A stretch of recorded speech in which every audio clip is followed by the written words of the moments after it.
I want to tell you a little bit tonight about why I wrote this book, what it means to me, what I think what we need to do together in the world to end the war on wildlife that is going on right now. And I'll start with how I got involved a little bit. I mean, from the age of about 3, I was what you call a nature girl, a tomboy. Climbed trees, always looking for bugs, birds, bees, frogs. And I was fascinated with flight. My favorite myth that Dad would read to my brother and me was Icarus, flying up toward the sun with his wings that melted as he got too close to the sun and plummeted to the earth. I tried to fly a lot, made balsa wood wings, things like that, jumping off little cliffs from an early age of 6, 7, 8, 9. Dad would always help me. I never got liftoff. I don't know why. When I hit puberty, the birds and the bees were changed to boys. Another kind of birds and bees, right? And then I found the world of make-believe in the theater, and I didn't get back to birds, to wildlife, really for about 20 years when my kids were already growing up, and my husband and I had moved to the country. What I realized when we moved to the country in Putnam County, New York, about 60 miles north of New York City, within the year I realized, oh my gosh, all these creatures here, and I'm a birder, so it was the birds I was feeding specifically, and they were coming back the next year, the exact same birds from migration, certainly the songbirds. And I said, oh my gosh, this is their home. I'm the interloper. They've predated me by maybe millennia, their ancestors. And so I decided then and there that I needed to try to protect them and allow them to thrive in their habitat. And that was kind of the first eye-opener. I'm going to read the second eye-opener for me, which is in the prologue.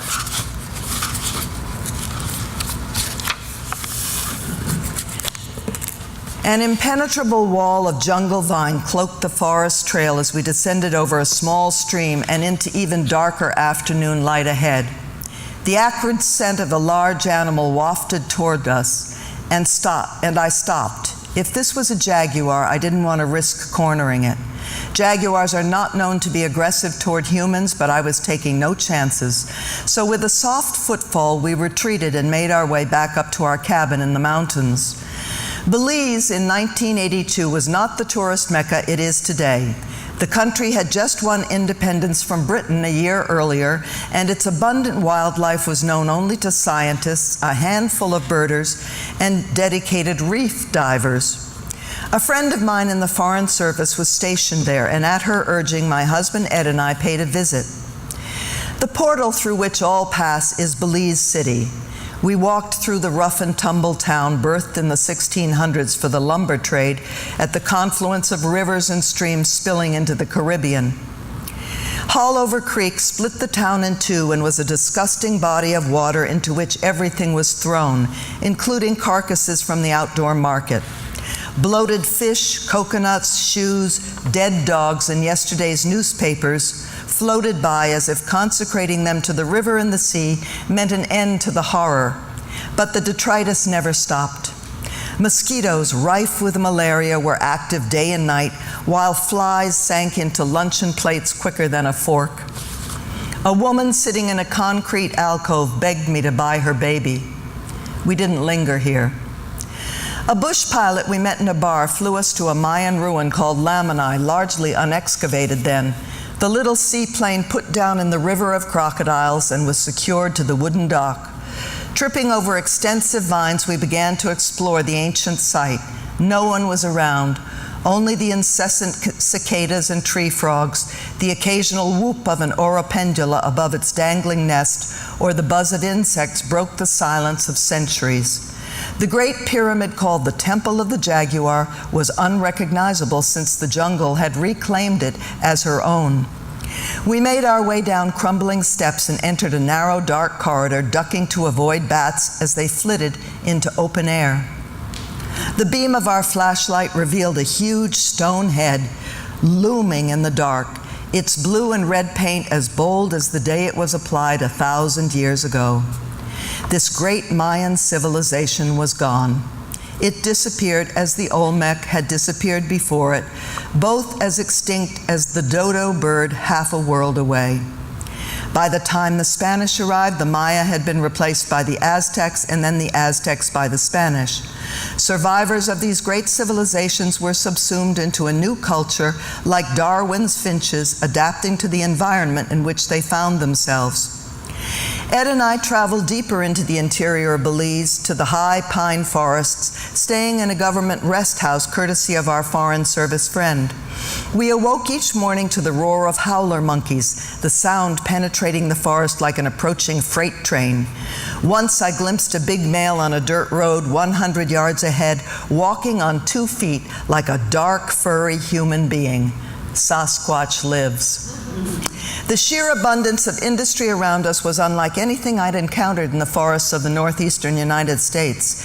From leafcutter ants chopping up leaves and carrying them in long soldierly lines to their farms, to myriad colorful birds zipping by in pursuit of food or nest material.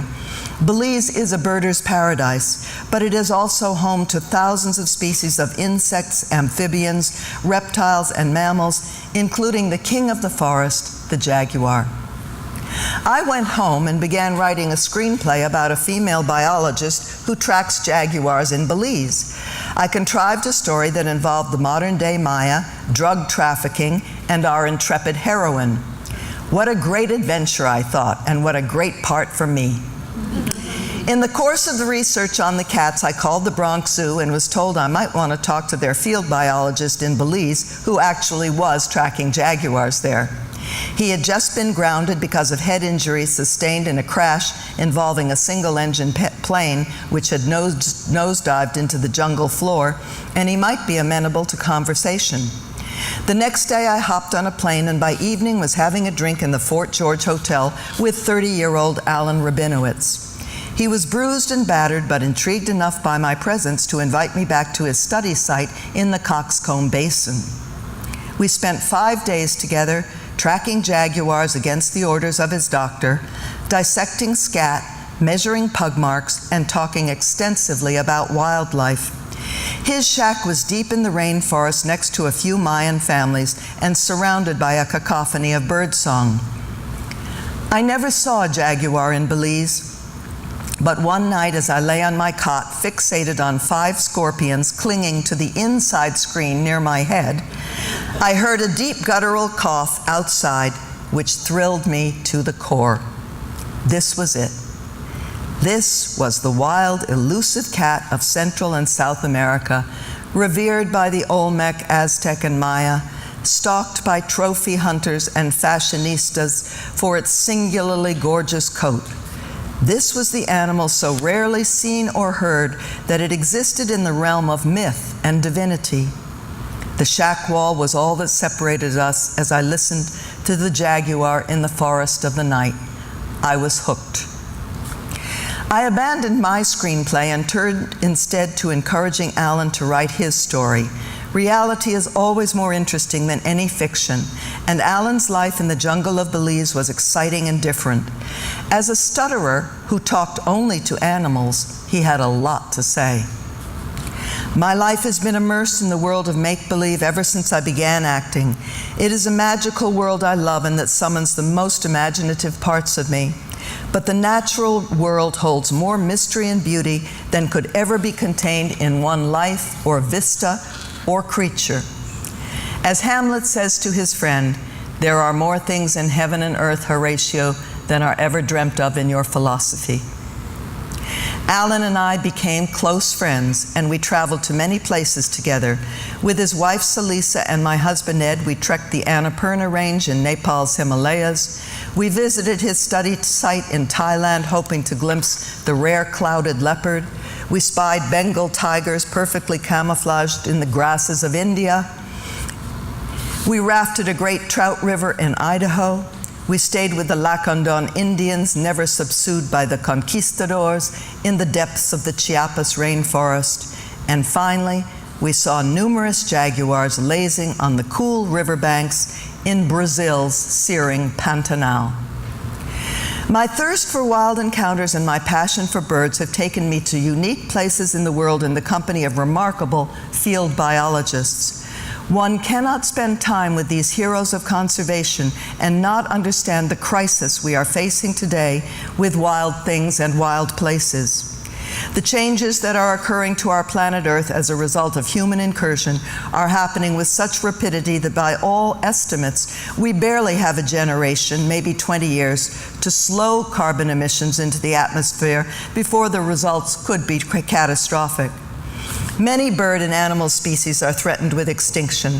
The concurrent events of global warming and rising sea levels, which could mean the end for many birds, will force mass migrations of people to viable climates and away from coastal flooding. Birds really are the canaries in the coal mine, portending what's to come for all species, because where they struggle to survive, people also struggle. We have not yet begun to explore the wealth that biodiversity offers human beings. Our interconnectedness with other species directly impacts our own well-being, both physically and spiritually. We depend on the benefits from nature to sustain our bodies and the solace of wild places to soothe our souls. But somewhere along the way, we have lost respect for nature. We've lost wonder.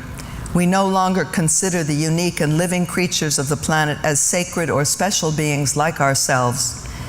The killing of animals for body parts or out of irrational fear or irresponsible hunting and the collecting of rare species for private gain have become rampant and threaten the populations of the most magnificent animals on Earth, such as elephants and tigers, as well as the less celebrated amphibians, reptiles, and fish.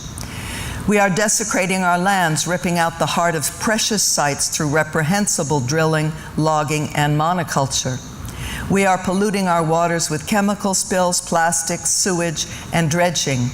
Nature is resilient. She can repair herself if given the chance and the time. Climate change is the overriding issue of our generation, dwarfing all others. 195 nations finally came together in December 2015 to commit to reducing carbon emissions, officially recognizing that we are one world and we sink or swim together. The hard work of actually making it happen has just begun. Can human ingenuity pull the rabbit out of the hat with this one?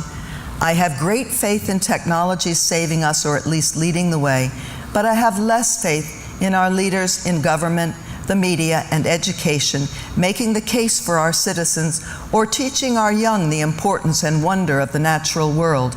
How do you learn to love or protect the marvels of this planet if you have not been taught about them? How do you stand up for those things that have no voice of their own if you are not shown the way? Scientists know what is happening, but their science is often repudiated and they cannot make their voices heard. They are like prophets in the wilderness. They have written thousands of books and papers. I have read only a fraction, but I have traveled with some of them and I have listened as they recounted the wonders and the horrors of their journeys. I've also listened to the wildlife photographers who are documenting this precipitous time in our planet's history through their artistry. These men and women are my heroes, as are people everywhere who speak up for the natural world. This book is for protectors of our home, the Earth, and for all the miraculous things living in it. So that's how the prologue gives you an idea of what I'm about in the book. What it doesn't say is there is a lot of good news. I think that this time that we're living in right now is simply the most extraordinary time in my considerably long life. I thought the 60s were pretty exciting, but I'll tell you, this time, well, maybe except for the music, this time is the most remarkable era, and I think maybe in human history. We are at, it's like Gutenberg to Zuckerberg. We are in a time where the juxtaposition of the climate change, which is going to change our planet considerably in the next years to come, who knows how long, juxtaposed against the technology revolution is simply remarkable to me. Who would have ever thought that that little thing that we hold in our hands, every single one of us now, no matter how old you are, you have one of these cell phones usually, and we carry the world right there. And this is going to make all the difference, and I want to stress that my book has a lot of hope in it. I am going to concentrate a little bit on where we are today and what's going on. Part one of my book is called Tiger Man, and the Alan Rabinowitz that I talked about in the prologue has become now the great cat expert of the world. He's the co-founder of Panthera, to save the great cats of the world. And Alan, as I said, became a very close friend of ours, and we traveled many places in the world together. What I saw when I first met him in Belize, and he was 30 years old, was a young scientist who was there to do research science. And through the years, and actually while he was in Belize, he found that he could no longer just do pure science, that what he had to do was to protect the animal and protect the habitat that supported that animal. And this, by the way, is, having traveled now with dozens of field biologists in different places of the world, this is the trajectory of all of them. It's quite a big change from even the 50s and 60s to today, and what research scientists have to do. Now, the young interns that we have in the world today, the ones that are going to school, may still do pure science in the field, but as they grow up and they begin to find their signature species that they're going to study, or their area that they're going to study, they all come back to protection of that area. I became a trustee of the Wildlife Conservation Society, which was the New York Zoological Society, a 100-year-old organization, which changed its mission to conservation in the early 1990s. It became the Wildlife Conservation Society, and the zoos that it represents, which was the Bronx Zoo and all the zoos around New York City, the Central Park Zoo, the Brooklyn Prospect Zoo, Queens, and the aquarium, all are about trying to protect species as well. And that's true of most of the zoos in the United States today as well. They're not just collectors, they're educating arms, and they are about preservation. Alan and I went to a number of places, and I'd like to read just a little bit about India and the tigers, because tigers in such precarious position today. We have perhaps 3,200 tigers left in the wild, 1,000 breeding females, if that.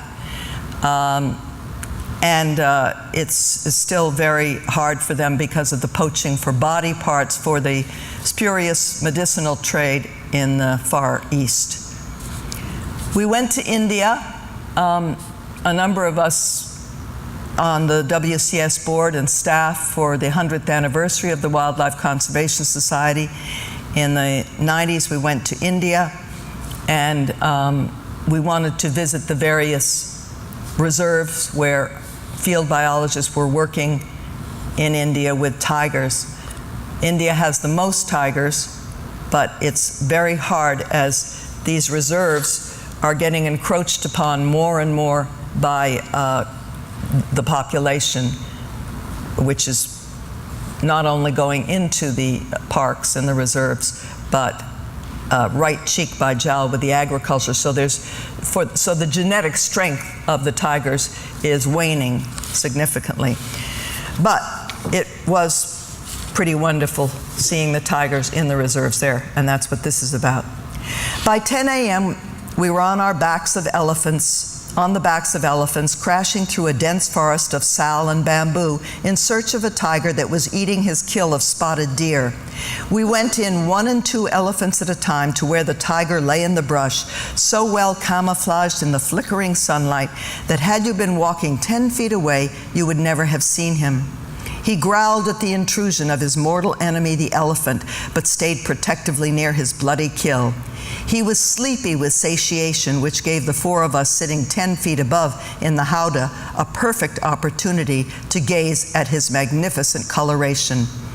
No 2 tigers are alike. Of course, no 2 anything in nature are alike, but a tiger's stripes and dots are clearly identifiable.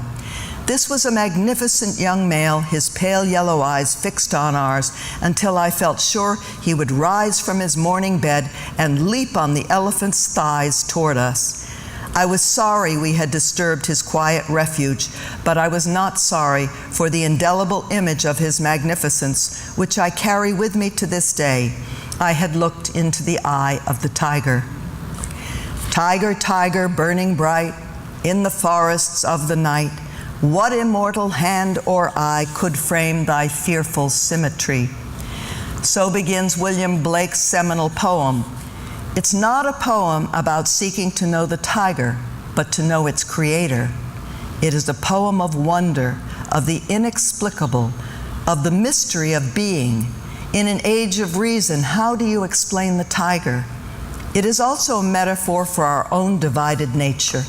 Did he who make the lamb make thee? As human beings, we long for the gentler, rational side, but our better natures, but in reality, we must confront the ferocity of the tiger in us, the wild part. We are apex predators alike, and the predator in us is alive and well.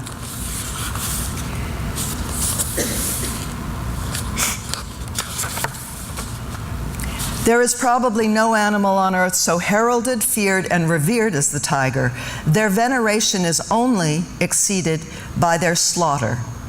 Tigers preceded Homo sapiens on earth by as much as 1 million years, but once we made our way out of Africa, the need to triumph over the top predator of Asia must have been overwhelming. Like 2 heavyweight champions in the ring, we have been circling each other throughout time. Tigers were captured and pitted against lions in Rome's Colosseum, the Asian outlier against the North African regular. The only report of a battle between these 2 greats in 80 AD by the historian Martial said the tiger won. The Romans decimated much wildlife with their bloodthirsty shows, but it is doubtful that they made much of a dent in the tiger population because the tiger's range was so great. Rome's use of mammals, including human beings, as commodities for entertainment, paved the way for sport hunting by India's Mughals, who ruled from 1526 to 1857. The Mughals, intent on bringing down the tiger with sword or arrow, subsumed the divine power of the animal by killing it. The tiger might escape the sword or the arrow, but when guns took over the hunt and beaters drove the animals from their lairs, they had no chance. The massacre of tigers in the late 1800s was not unlike that of our bison in the North America at the same time. The Maharajas prided themselves on showing their European guests a good time, especially their British masters. They increased their own status with each tiger they killed. One Maharaja boasted that he shot 1,100 of the great cats. There are photographs of the beautiful animals lined up on the ground like so many logs, their killers behind them as proud as if they had exterminated vermin, which is indeed how the cats were viewed. Between 1875 and 1925, it is estimated that 80,000 tigers were taken. Although no one knows the exact number, journals complain of fewer cats as the years went by. With India's independence in 1947, trophy hunting became the rage. The ordinary man in the new democracy, as well as sportsmen from the United States and Europe, could each have their tiger.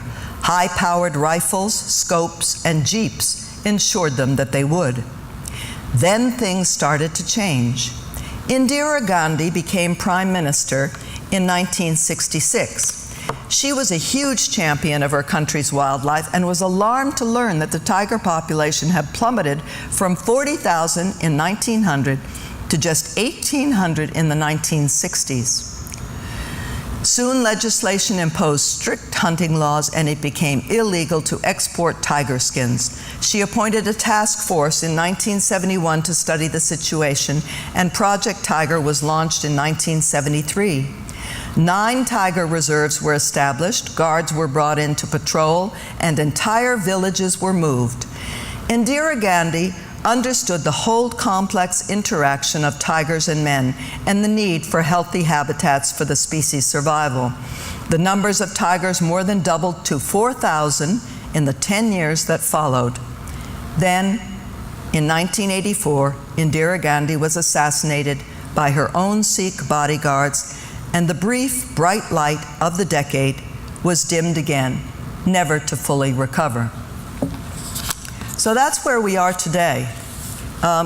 We haven't had the leadership in the world generally to bring the tigers back or have the strong regulations that someone like Indira Gandhi had when she was alive and in rule.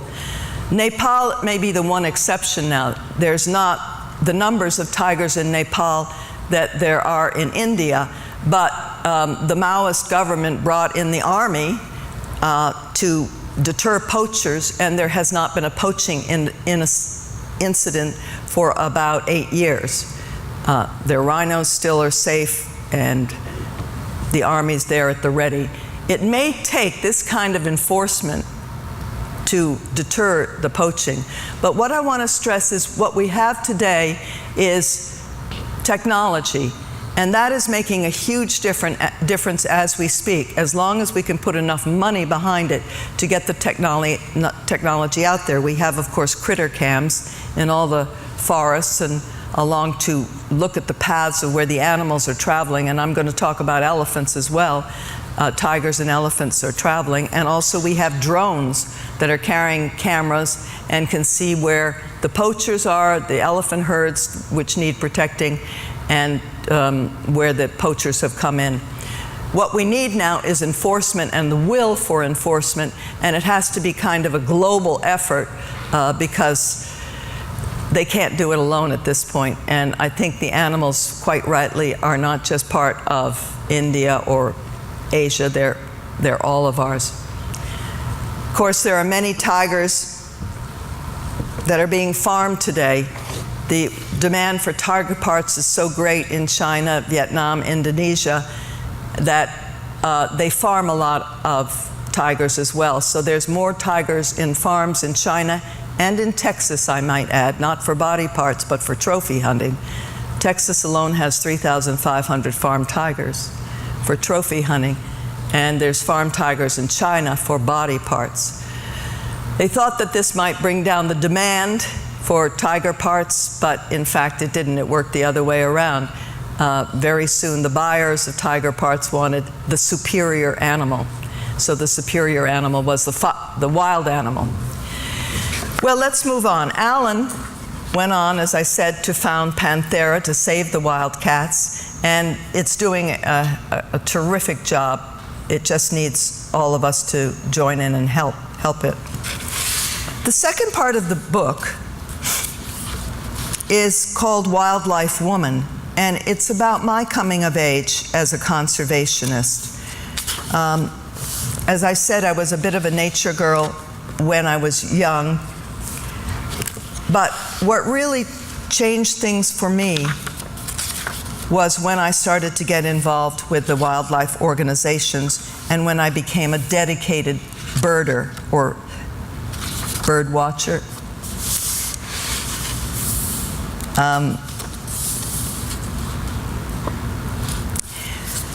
I fell very hard for birds. As a young girl, as I said, I admired flight. I wanted to fly. And when I was about 10, I finally caught a bird, a house sparrow, in my hands. I had trapped it on a fence, and I caught it in my hands, and I held it very tight, and I looked right into its eyes. I pulled out its wing, and I examined the whole structure of the wing, turned it over, opened my hand, and watched it fly, and I thought I was watching magic. It was so indelible for me. And then when I got to Putnam County, to our country home, and I began to see the birds coming back, more and more I fell in love with birds, and I became a dedicated birder throughout the world, and I belonged to the Audubon chapter and had a mentor there who taught me how to listen to the birds and learn the songs, because that was the best way to identify them, certainly for him. He had osteoporosis, so he was always birding like this, so listening was far superior than trying to get his head up. When you fall hard for something, really fall in love, as I did with birds, the desire to protect it comes naturally. My involvement with the Wildlife Conservation Society began in the mid-'80s when Alan Rabinowitz introduced me to William Conway, the director, believing that my passion for animals translated well to conservation work. Dr. Conway agreed, appointing me readily to the Conservation Committee.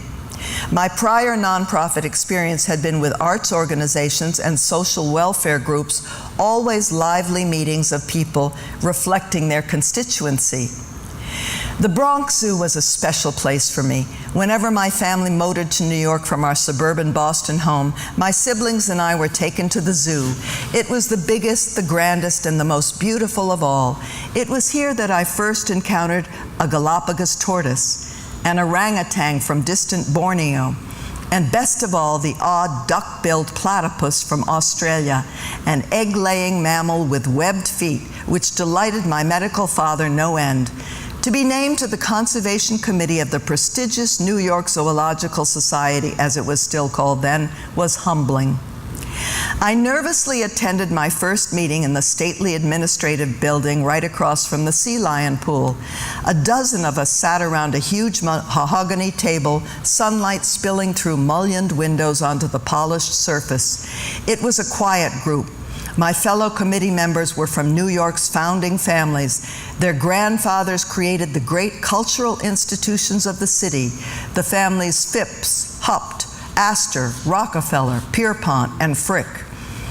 George Schaller, on staff since 1959 for his seminal work on mountain gorillas in the Congo, gave a presentation. Dr. Schaller showed us slides of his current work with pandas in China and of the glorious forests of bamboo where the pandas lived. He spoke softly and told of the trials these creatures faced as their habitats were encroached upon. I was overcome by the story, by the stunning photos, and by the dedication of this extraordinary man. When he finished, I burst into applause, as I might for a brilliant Broadway actor. There was utter silence at the table, as if I had breached an unspoken rule of conduct. Dr. Schaller nodded slightly toward me and quietly left the room. The committee meeting continued with little discussion and then was adjourned, leaving me dazed and confused. I felt like an outlier in the inner sanctum of New York. As the first actress on an NYZS committee, I was clearly of a different cut. It reminded me of the time in Ireland when a fellow actress and I tried to rent a car and were told in no uncertain terms, "We don't rent to theatricals." Bill Conway put me at my ease. He is the most genteel of all gentlemen, but I think he liked my rowdy enthusiasm and the ideas I subsequently brought to the table. Several years later, I was appointed a trustee of the great institution. The Wildlife Conservation Society was the spiritual home I had always dreamed of, giving larger meaning to my life. 1,000 scientists in the field in more than 50 countries researched animals, finding ways to save them. I spent countless hours in WCS's zoos in Queens, Brooklyn, and Central Park, and in the Coney Island Aquarium, becoming acquainted with the men and women who work behind the scenes as keepers and geneticists. I began to know the animals and was especially drawn to the new birdhouse which Conway helped create. I began to travel, first as a member of the Conservation Committee, and later as a trustee visiting biologists around the world. I became friends with scientists whose stories surpassed the wildest scenarios of film and theater. My focus was shifting from the imaginary world to the wild and precious one. And what I found in those years, because then I began as a birder as well, I found birding a great occupation, a hobby, when I was on location for films all over Europe, or even going to Australia, or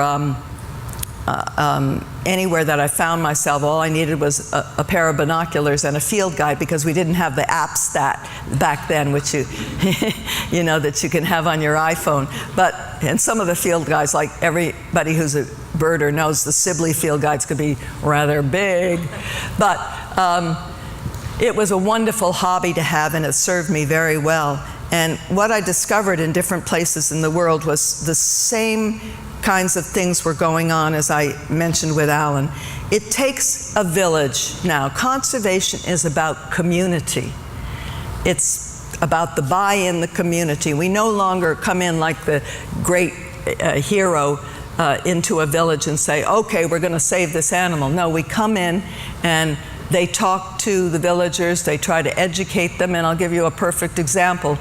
I was in Papua New Guinea with a wonderful biologist named Lisa Dabeck, who is from Seattle, from the Woodland Park Zoo, and her species is the Machis tree kangaroo.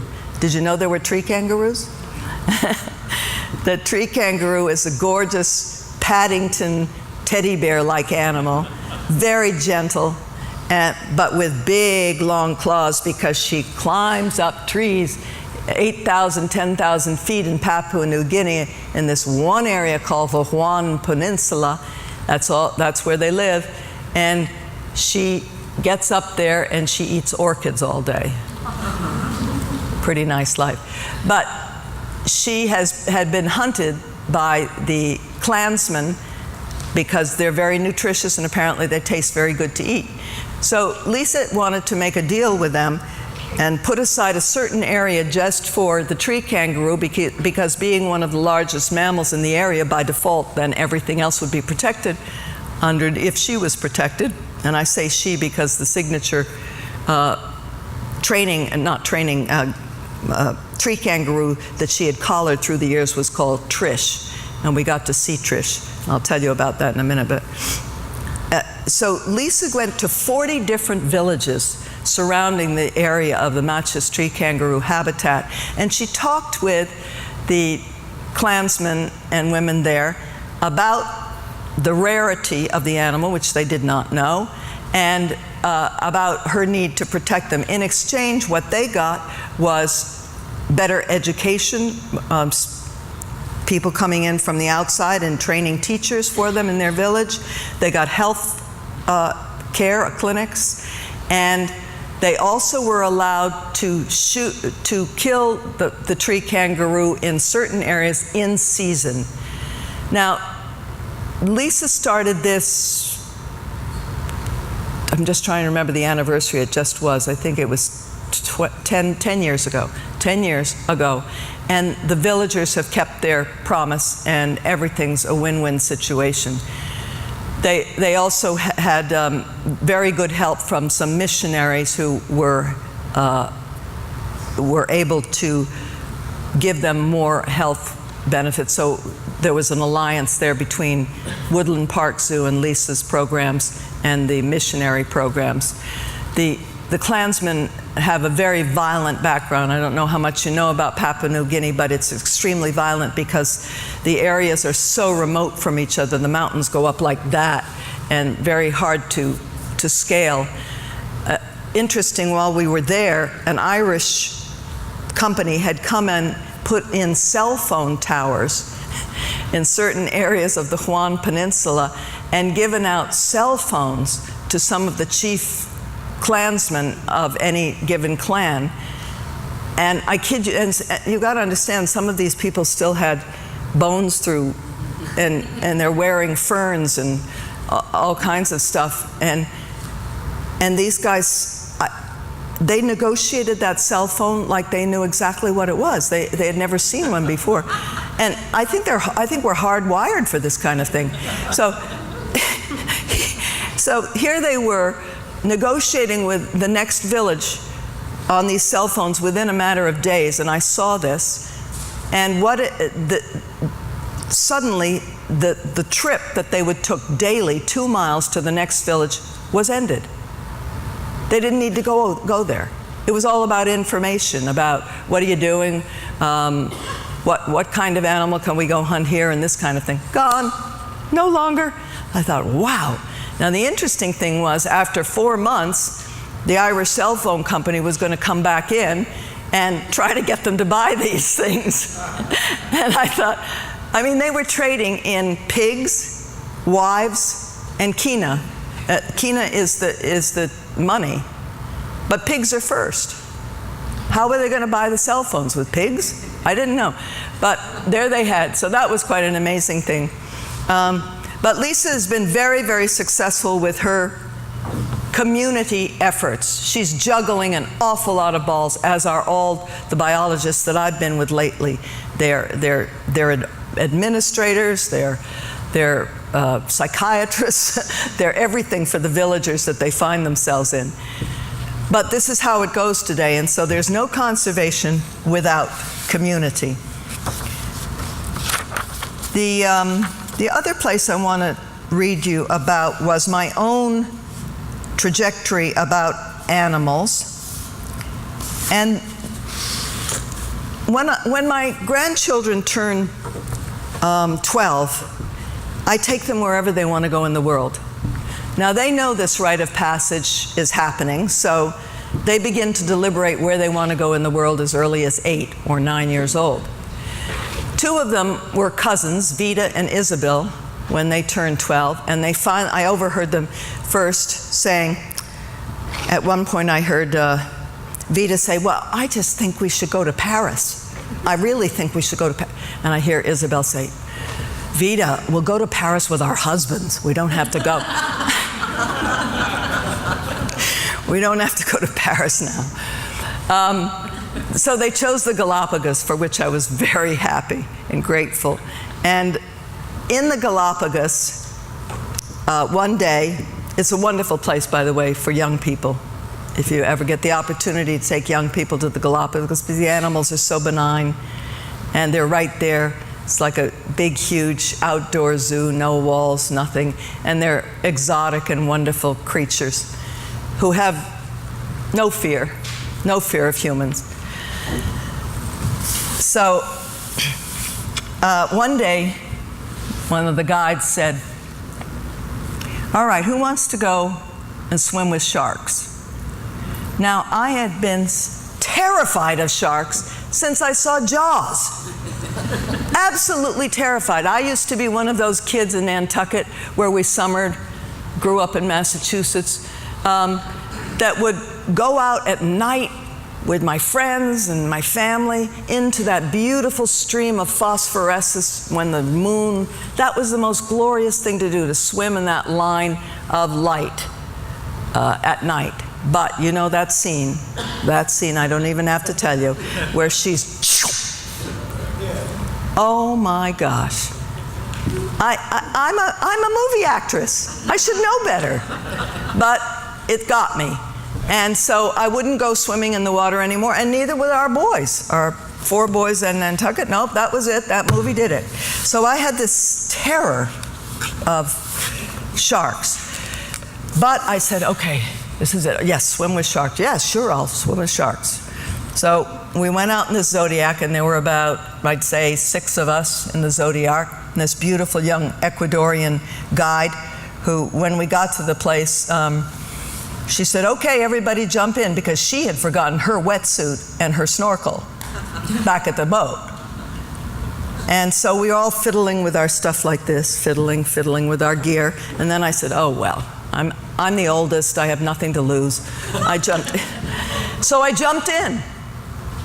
And had the snorkel not been in my mouth, I would have gasped, because I was literally with 50 or more sharks. I went right under the water, held my breath, and there were white-tipped sharks gliding by, black-tipped sharks like this, Galapagos sharks, and down around 30 feet, hammerheads. Well, At first, it was very frightening, but they weren't paying any attention to me. They clearly had plenty to eat, I guess. And then my buddy, because you had to have a diving buddy, a young girl I had just met, she must have been all of 19 years old, she had jumped in as well, and she goes right down to where the hammerheads are, and she's patting them on the head. And she comes back up and she says, "I love hammerheads." I'm like, whoa. Well, the experience was really transformative for me. We swam with them for the next hour, this little group of ours, and it wasn't the sharks that drove us out of the water. It was minuscule jellyfish that bit like mosquitoes underwater. And we're all like screaming, "Get me out of here!" So we got back in the Zodiac. That was transformative because I began to look at animals in a different way. I mean, do I know sharks kill people? Of course I do. I have a son who's a surfer, and he has buddies that's been bitten by them. But I began to look at animals with a different attitude. And the attitude was, okay, let's just see who they are. Let's just look at them not as objects, but as a living creature like me.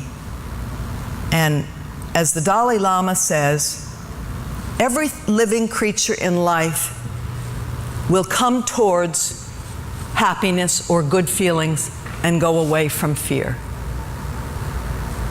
Go away from fear.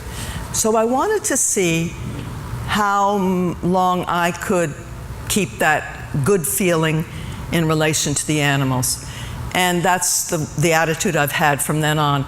I've traveled many places. I've stepped on bushmaster snakes. I've had a number of encounters with snakes, but I've never been bitten. I'm always, of course, prepared. If I don't have anti-venom, I have somebody near me who does. We go in with anti-venom or something. Spiders, I lost my fear of spiders. And the creepy crawlies just don't bother me anymore, and because I think of them, it sounds ridiculous, I suppose, but as individuals. And indeed, you can begin to look at them each with eyes, because a lot of them have eyes, and just look at them. Sometimes I like to pick up an insect and just look at it and see if it's looking at me, and usually it is. So that was a big attitude change, and it allowed me enormous freedom in my travel, and I also began to go many places alone, and I mean as a birder in remote places. The only time I ever had a bad experience was in Fort Lauderdale, Florida. Yeah, I mean really. I'll tell you what it was. I don't want you to get afraid, but I was doing some job, movie job or something, and I was on the 21st floor of a downtown Fort Lauderdale hotel, and I look out my windows, put my binoculars down, and I see there's a culvert down on the other side of this 8-lane highway. And I said, oh, that culvert, maybe there's a bird in there. So I went down, I crossed the highway, and I slid down the embankment, which was about 20 feet high, and there were a couple of mallards paddling around, and then underneath the overpass was a limpkin, which is a beautiful big shorebird, snail eater, eating a snail. Perfect. And I was in heaven. So I squatted down, I'm looking with my binoculars, and then I get a really creepy feeling, and I turn around, and there is this guy with a knife 30 feet behind me. You never saw anybody go up the embankment quicker than I did. And then I have to dodge cars and run across the 8-lane highway to get back to my hotel to feel some safety. And this guy is pursuing me. Crazy. So I get in the lobby, and I don't even think to tell the staff. I just race to the elevator, hoping that he won't get there in time to see that I pressed the 21st floor, and went up and stayed in my room the rest of the afternoon. But that's the worst thing that ever happened to me. Now, I've had other friends that have had some bad experiences, but you know, you take a little bear spray or pepper spray, and things are okay. I've never had an animal attack me, and sometimes I've known that they've been right there, particularly the big cats, which don't like to reveal themselves too much. So that's the second part of my book, is really about my coming of age The third part of the book is called The Body of the Earth. And this is about best practices, worst practices that's going on the planet, what we can do, and the miracles of life on Earth. And so I'd like to just read you, because this is one that's really concerning me now. This is from the chapter called Killers. It was a cool February day. Something large caught my eye above the ball field of my granddaughter's school. Two large birds seemed to be in some sort of deadly combat in the sky. As they plummeted toward the ground, I saw they were two bald eagles, their talons locked in ritual courtship behavior as they spiraled around and around together like a gyroscope before landing lightly on the ground. This was one of the more remarkable sights in my lifetime of bird watching, made all the more remarkable because the bald eagle was almost gone in my youth and made an astonishing comeback when the chemical DDT was banned and the birds' eggs were finally viable again. We human beings made the difference. We turned things around. I feel proud and as deeply grateful as I do when human lives are saved through an act of courage. Pope Francis, in his eloquent 2015 encyclical on climate, wrote extensively about the connectedness of all living things and our interdependence. The web of life is so complex that the whole is not possible to grasp, and we must take it on faith that even the lowliest of us, the insects, microbes, and fungi of the world, have a place and a purpose. This is as much a secular and scientific argument as it is religious. There are things we must keep sacred. When Rachel Carson's own encyclical on deadly consequences, Silent Spring, was published in 1962, calling for an end to DDT and the spraying of other chemicals that infiltrated our water systems and our bodies, there was hope that this was an end to these practices, that the lesson was learned. It was not. DDT was simply repackaged for poor countries abroad, and chemists came up with new ones for us to use here at home. More than 50 years later, we are more reliant than ever on chemicals to kill pests, create new fabrics, and protect us from cradle to grave. This is the century when we need to learn better ways to heat our homes, light our buildings, and keep our water pure in the face of enormous climate challenges. But we continue to infuse seeds, food, waterways, and the atmosphere with quick fixes, polluting the very life forces on which all living things depend. The incidence of disease is increasing, and new undiagnosed ailments are everywhere. Dr. Frederica Pereira, a molecular epidemiologist with the Columbia Center for Children's Environmental Health, has been doing long-term studies on young people from infancy to adolescence. She has found significant changes within the molecular structure of their bodies due to chemical exposure. Our homes are inundated with chemicals in everything from flooring to fabrics, soaps to salves, and the endocrine system can only take so much before it begins to make changes, either destroying tissue or altering it in an effort to thrive. Some creatures cannot take the assault at all. Pesticides such as neonicotinoids used mainly on crops cause disorientation in the homing systems of many insects, including bees. Neonics began to be used widely in 1996. Two neurotoxins especially, imidacloprid and clothianidin, proved to be highly effective killers of just about any bug you can name. Aphids, cane beetles, cockroaches, carpenter ants, termites, fleas, Japanese beetles, thrips, and locusts, to name some of the undesirables. If these hardy insects can be leveled by the neonics, what do these poisons do to the legions of beetles that spade the earth, to the wasps and butterflies that pollinate the flowers, to the spiders that catch flies, and to all the microscopic creatures that E.O. Wilson calls the little things that run the world?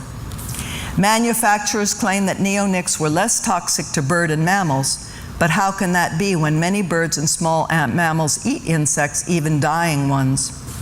Almost all corn crops today are treated with neonics, as are soybeans, potatoes, leafy greens, nuts, beans, and most fruit trees. The list is long.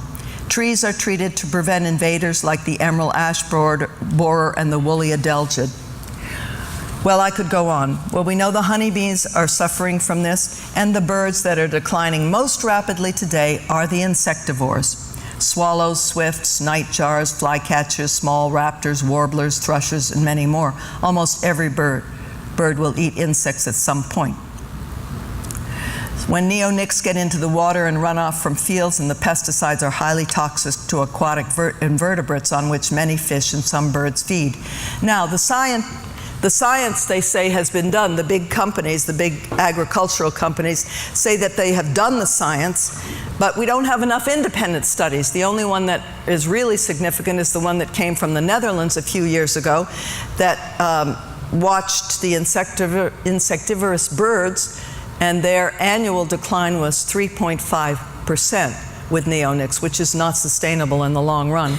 So this is an area that I'm personally getting very involved in, because I think we need an awful lot more of independent studies before we continue to use neonics and the whole spectrum of those harmful chemicals. Not all of them are harmful, but some of them certainly. So that's what the chapter Body of the Earth is about, but it's also about the miracles, the wonderful miracles of countries like Bhutan, which are so peaceful and gorgeous. And you probably know that one of the indicators for economic success is gross national happiness. And so the people are regularly surveyed to see how happy they are. And they do seem extremely happy, and we saw enormous number of animals then. I'd like to wrap up, if I could, before I open it up to some questions, with a dramatization of a story that my friend Julie Zickafuss wrote. It's a true story of her life. She's a bird rehabilitator in Ohio. And this is from her book, The Bluebird Effect. It's July 9th, 2003. 2 calls come in, both with 2 baby hummingbirds each, in nests on the ground following a powerful thunderstorm. No parents around. When I see them, my hand flies up to my mouth and I gasp. I know hummingbirds are small, but these 4 nestlings are so very tiny.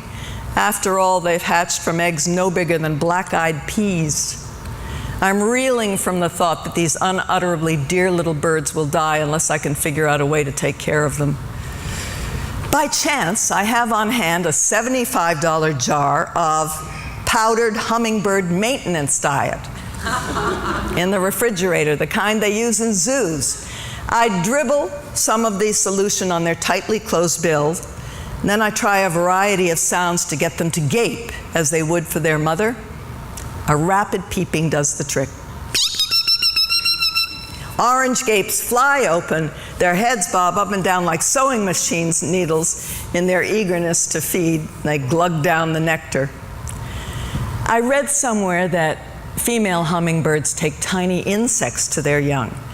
I hit upon the idea of beheading and squeezing out mealworm larvae, like miniature toothpaste tubes, and offering the paste-like substance on the blunt end of a toothpick. The extra protein seems to agree with them. The first day of being a stand-in hummingbird parent is a little rough.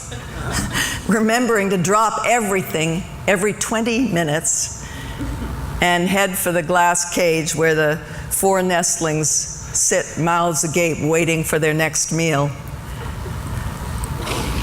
But after late in the day, my automatic mother clock kicks in, and I head happily with my beheaded mealworm substitute to feed them. I grow more confident in my ability to care for them every day. and I'm even allowing myself to fall in love with them. Like the mother of identical quadruplets, I can tell each from the other by its behavior and preferences, if not by its looks. The birds are crawling with feather mites. 20 or more swarm up my arm like animated periods. I mean, they make me itch intensely. I can only imagine how the hummingbirds feel. So I get some spray water and spray them, and they fluff and preen, and they so much better after their bath. Because they have to feed so frequently, I have to take them with me to the store when I run out of human food. So I put them in a pet carrier in the grocery cart with my kids Phoebe and Liam up in the car-like apparatus up front. And the 4 little nestlings cling to their nest through the bumps and jolts and the pineapples and Cheerio boxes inundating them around them. 2 take this opportunity to become fledglings. And I thank my stars that they're in the carrier with the top down. If they're getting ready to fly, I'm going to have to outfit an aviary for them. So I retrofit a nice glassed-in room, and I place fine birch branches around it. And then I bring in the glass tank in which they are, and I remove the lid. And within seconds, one baby lifts off his nest, flies a few feet, and then lands on my arm. I'm limp with delight to be a landing pad for this brave hummingbird child. Soon they're all hanging around on high perches, preening and exercising. They have no fear of me. They come to examine the flowers on my shirt, and they poke their bills in my buttons. They're like fairies that poop constantly. So I spray them again with rainwater, and they just fly around, and then I decide to get some hosta leaves and spray that with water, and I put them down on the ground, and within seconds, one of the hummingbirds is down on the ground, rolling, and in the quilted leaves in the damp puddles, like a minuscule green mallard. And then the 2 other males helicopter down to join him. It's a bathing orgy. Who would imagine that hummingbirds would lie down on their breasts and scoot along like penguins in the water, or roll on their sides, or rub their faces on the damp leaves like luxuriating cats? Well, it's release day, July 29th, 2003. I remove the screen from the aviary window, and I crank it all the way open. And within seconds, one darts out into the open and makes a beeline for the orchard. Then the second one comes right out and goes over the house chimney. The other 2 hover, and then they too head for the orchard. The little aviary is suddenly oddly silent. Just like that, it's over. I wander around the house, newly free but oddly empty. What did I do with my days before I had hummingbirds to care for? I decide to do some laundry. There's always laundry. The shadows are growing long as I hang the wet clothes on the line when I hear a familiar peep. There in the line of clothespins, no bigger than one of them, is one of the hummingbirds. And then another, and then another, and another. When I left, I thought they'd gone. Clearly, they're not through with me yet, and I'm not with them either. They know I live in a big house, and that I pop out to pick beans, weed flowers, and hang clothes. They know me. They know my names for them. They regard me as their mother. A strange, huge, earthbound, flightless mother, but someone who provides sustenance and maybe even comfort. This is deeply fulfilling to me, the invisible lines that connect us. In the end, I feed them out in the yard until day 37. All the people who met the hummingbirds I raised asked if I thought that they'd come back the following spring to our Ohio sanctuary. An image of the United States, the Gulf of Mexico yawning beneath it like a huge mouth, would pop into my head, and I'd hesitate to answer. Those 4 baby hummingbirds would have to fly from southern Ohio to the Gulf Coast. There, they'd double their weight before launching themselves on an 18 to 24-hour nonstop 500-mile-long journey over the Gulf, trying to reach landfall in Mexico. If their wings stopped beating for more than a few seconds, if a storm hit, a headwind sprang up, they'd fail, and there'd be glittering green feathers in the flotsam. All I could say was, I sure hope they come back. My orphan hummingbird set out on migration in September 2003. On April 17th, 2004, my husband Bill stepped out, coffee mug in hand, to take in the morning sun. A male ruby-throated hummingbird zipped up, hovered in front of his face, and then poked his beak between each pair of Bill's fingers. It's as close to a handshake as a hummingbird could manage. I found the small feeder they'd used the summer before. I hung it with solution, and as I went to put it on a branch, all my orphan hummingbirds wove round my head and through my arms, fighting to be the first to feed. 7 months and 2 ocean crossings behind them. They were home. Thank you.